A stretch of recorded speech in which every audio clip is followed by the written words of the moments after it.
Oke, jadi teman-teman sekarang kita akan perdalam lagi tentang yang dinamakan sebagai reaksi redox. Kita udah tahu ya kalau redox ini tuh bukan satu kata gitu ya, ternyata ini tuh gabungan dari dua kata, yaitu reduksi dan satu lagi oksidasi. Nah, sebenarnya apa sih pengertian reduksi oksidasi ini? Jadi ada beberapa teman-teman pengertian kayak kita kan udah belajar tentang teori atom ya, bahwa semakin maju ilmu pengetahuan, ternyata pemahaman kita akan sesuatu juga semakin bertambah gitu ya. Jadi selalu ada penyempurnaan di setiap waktunya. Susah lurus ya. Nah, oke. Okay, guess this one's better. Oke, jadi begitupun dengan pengertian atau pemahaman tentang reaksi oksidasi dan juga reduksi. Jadi awal sekali, sebenarnya salah satu dari beberapa reaksi yang pertama kali dipelajari oleh para saintis itu adalah reaksi yang melibatkan oksigen. Nah, reaksi yang melibatkan oksigen itu disebut sebagai oksidasi. Jadi ini terminologi pertama ya. Nah, contohnya apa? Contohnya banyak ya. Kalau teman-teman lihat perkaratan, ini contohnya ya. Misalnya ada besi ditambah oksigen. Nah, ini tentu yang teh tulis itu yang sudah seimbang ya, diseimbangkan. Nah, itu akan menyebabkan karat. Nah, menjadi 2Fe2O3. Ini ada karat pada besi. Seperti itu. Dan apalagi contohnya? Nah, ini contoh lainnya. Dulu Antoine Lavoisier, dia ya, kalau teman-teman pernah dengar namanya Antoine Lavoisier, kalau nggak salah tuh tahun 1789, dia itu menemukan bahwa ternyata dalam proses pembakaran suatu bahan bakar, entah itu pada saat itu kayu atau batu bara, itu ternyata melibatkan oksigen di situ. Jadi bukan awalnya orang cuma menganggap bahwa ini bisa terbakar karena ada udara kayak gitu ya. Karena ketika mereka dibakar dalam keadaan kedap, maksudnya ya kedap udara, itu tidak terjadi pembakaran. Akhirnya mereka berkesimpulan kalau ini karena ada udara. Tapi ternyata untuk Antoine Lavoisier ini tuh dia menemukan bahwa bukan hanya udara, lebih spesifik daripada itu adalah adanya oksigen. Terus apa sih kalau reaksi reduksi apa sih teh? Ya berarti reaksi yang mana di dalamnya terjadi pelepasan oksigen gitu.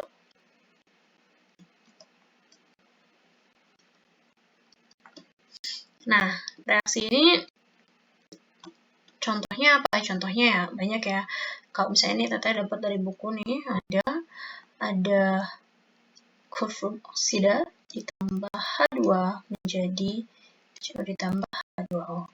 Ya, awalnya CO ini mengikat oksigen, tapi dilepas sehingga oksigen berikatan dengan H2 menjadi H2O. Nah, itu contohnya. Lalu, semakin tadi berkembangnya ilmu pengetahuan, ilmuwan juga sama ya, mengembangkan teori-teori yang udah dia dapat.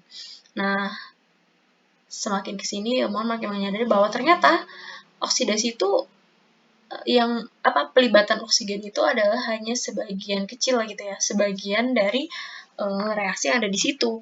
Ternyata lebih fundamentalnya lagi adalah oksidasi itu diartikan sebagai reaksi yang mana terdapat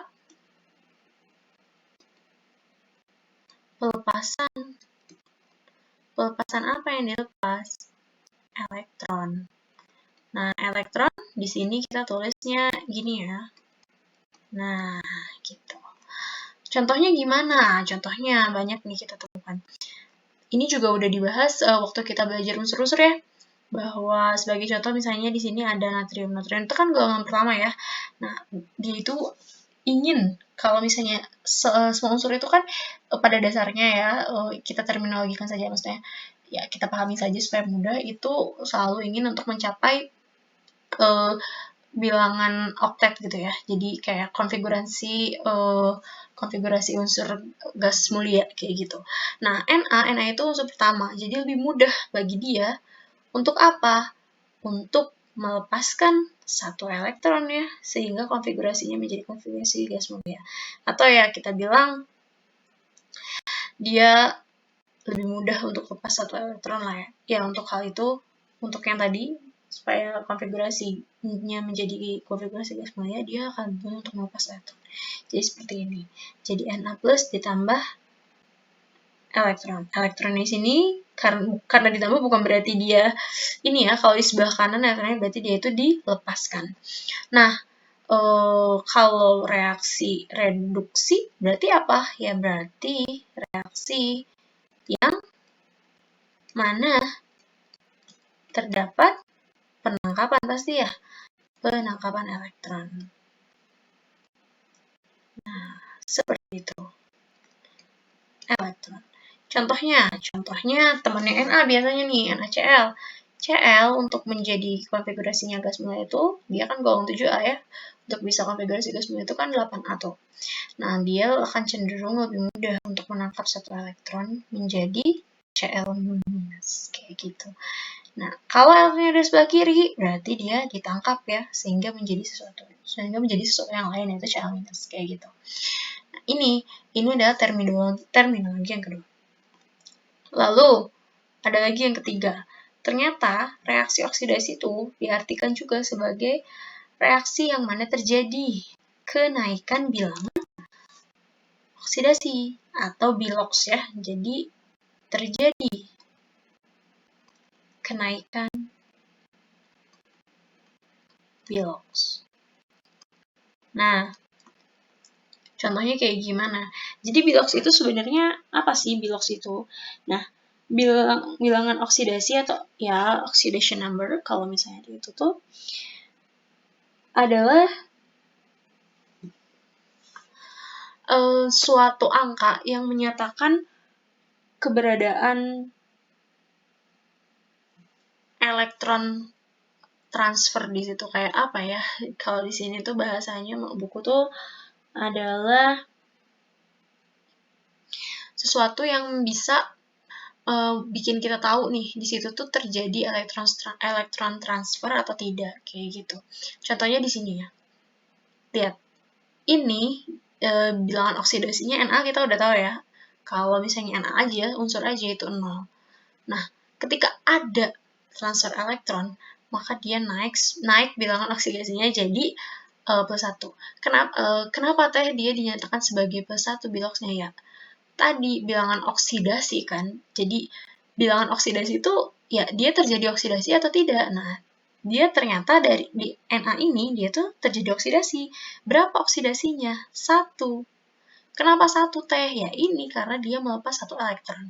Mudahnya kayak gitu ya, makanya dinamakannya bilangan oksidasi, bukan bilangan reduksi gitu ya.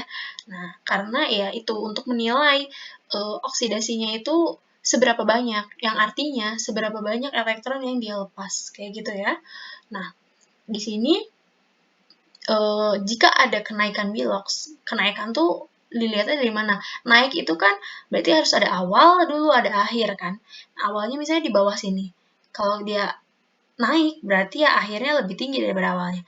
Nah ini, awalnya itu berarti yang ini kan. Nah, berarti awalnya itu adalah reaktannya. Jadi sebelum terjadi reaksi di sebelah kiri gitu ya. Akhirnya yang mana? Akhirnya yang di sebelah kanan. Seperti itu ya.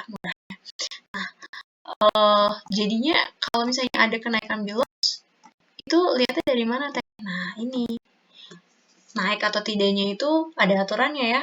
Nah tapi kalau di sini ya udah kita anggap aja kita coba ini udah ikutin dulu sebelum itu setelah itu kita bahas aturannya apa aja. Jadi di sini kalau unsur saja Na maka dia biloxnya 0. Lalu ketika di sini lihat ada plus. Nah maka dia biloxnya adalah plus 1 mengikuti si ininya. Namanya kalau kita bilangnya bukan sufiks ya, apa sih namanya? Sufiks itu yang di bawah kan. Nah pokoknya yang di atas ini, nah itu kita lihat di situ. Atau yang mudahnya ini aja sih, ada berapa elektron gitu ya yang lepas. Gitu. Kan ini kan menunjukkan berapa elektron yang lepas. Kalau misalnya elektron yang lepasnya ada 2, ya berarti dia juga akan di sini 2 gitu ya. Kayak gitu. Nah, oke.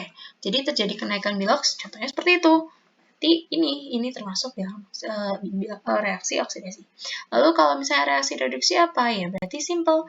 Kebalikannya ya, terjadi penurunan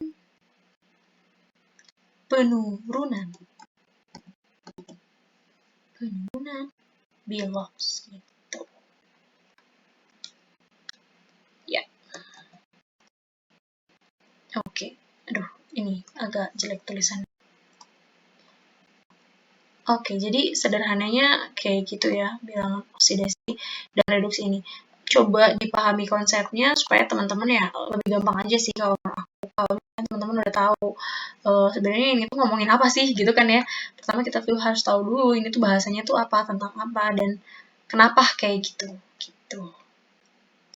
Kenapa sih teh kalau reduksi disebutnya penurunan bilang oksidasi? Ya lihat aja ini. Dia tuh tadinya Cl gitu kan, terus nangkap 1 elektron. Atau kalau misalnya mau dibahasakan dengan bahasa lain, oksidasi itu adalah angka yang menyatakan bilox itu adalah angka yang menyatakan berapa banyak elektron yang ditangkap gitu kan. Ya, jadi kayak dia kan namanya juga bilang oksidasi. Jadi terjadi oksidasi ya berapa oksidasinya. Nah, untuk menyatakan dia terjadi oksidasi kan kita harus tahu dulu kalau dia itu melepas atau menangkap. Kalau dia ternyata melepas elektron seperti ini, ya berarti dia bener tuh oksidasi kayak gitu. Jadi ini sebenarnya nempel banget nih terminologi ketiga itu sama terminologi yang kedua gitu ya. Nah, terus yang reduksi terjadi penurunan bilangan oksidasi. Nah, artinya kan dia nggak ngoksidasi nih. Dia nggak oksidasinya seberapa banyak ya ini. Dia nggak oksidasinya sebanyak 1 kayak gitu. Jadi turun. Itulah ya, entah mungkin di kalian akan masuk atau enggak terminologinya, tapi di Teteh untuk memahami Teteh biasanya membahasakan seperti itu. Nah, contohnya ya ini, contohnya di sini kita bisa lihat. Cl aja, ya udah Cl aja tuh 0 biloxnya. Tapi ketika dia menangkap elektron kan jadi Cl min. Cl min itu berapa? Ya kita lihat ini ya. Itu kan min 1. Biloxnya turun dari 0 ke min 1. Maka dia reaksinya reduksi. Seperti itu. Nah, sebenarnya dari kedua konsep ini kita kasih contoh lagi yang lain ya. Semisal Cl-nya, jangan Cl deh. Misalnya Al. Al itu kan, saya contohnya di sini ya. Al. Terus dia mau oksidasi. Berarti kan dia harus melepaskan oksigen yang dia punya ya. Nah, Al itu kalau misalnya dia melepas, dia itu jadi 3+. Jadi, dia tuh untuk jadi konfigurasi tadi ya, gas mulia itu, dia itu membutuhkan pelepasan 3 elektron. Nah, kayak gitu. Dari konsep ini, 2 dan 3 ya, kita bisa dapat bahwa ternyata mol elektron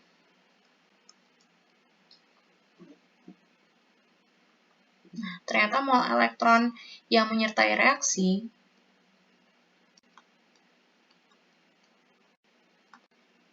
itu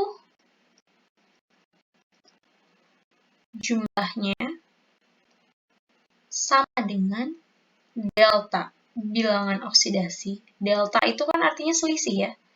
Jadi selisih bilangan oksidasi. Kalau selisih itu apa sih? Selisih itu kan yang besar dikurangi yang kecil gitu ya.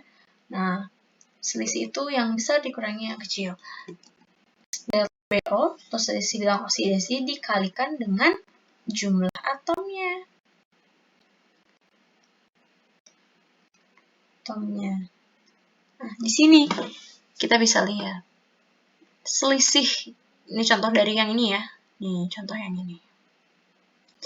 Berapa mol elektron yang menyertai reaksinya? Tanpa kita tahu lihat ini 3 ya, sebenarnya udah tahu ya.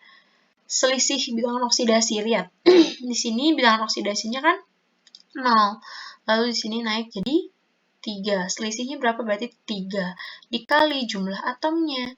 Jumlah atomnya ada berapa di sini? Atomnya ya ada 1 ya, Al ya. Jadi 1. Makanya mol elektronnya di sini adalah 3. Sesuai ya, nih 3, sini juga 3. Seperti itu. Jadi, ini. Lalu ada satu konsep penting lagi. Kalau misalnya dalam bahasa Inggris ada yang disebut sebagai oxidation agent atau agen yang menyebabkan oksidasi. Atau kalau misalnya dalam bahasa Indonesia, ini itu disebutnya sebagai oksidator. Ini kayak bahasa ini ya, apa ya? Kalau di ini nih, kan kalau di bahasa Inggris ya, misalnya acting nih, acting. Acting itu kan itu kan melakukan ya, kalau misalnya kita lihat. Nah, orang yang melakukan acting disebut sebagai aktor, gitu ya. Nah, ini juga sama. Bukan orang ya, berarti di sini ya. Hal yang melakukan oksidasi disebutnya adalah oksidator. Nah, itu. Apa yang dia lakukan? Dialah yang menyebabkan